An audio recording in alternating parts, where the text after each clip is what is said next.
வெற்றியின் விலாசம், தன்னம்பிக்கையின் திறவுகோல். அனைத்திந்திய அண்ணா திராவிட முன்னேற்ற கழக நிர்வாகிகளுக்கும் தொண்டர்களுக்கும் புதிய ரத்தம் பாய்ச்சி புத்துயிர் தந்த அதிமுகவின் நிரந்தர பொதுச் செயலாளர். அவரோ காரியமாற்றுவதில் வீரியமிக்கவர்.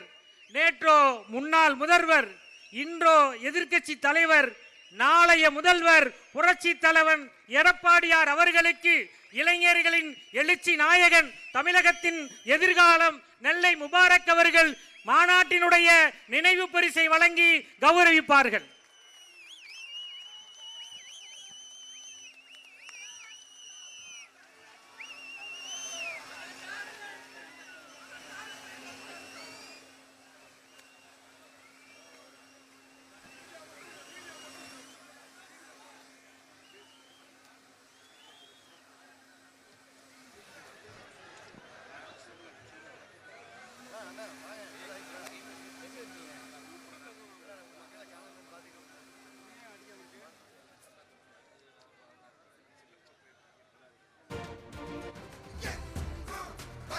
இன்றைக்கு கன்னியாகுமரியிலே நின்று கொண்டு SDPI என்று முழங்கினார்.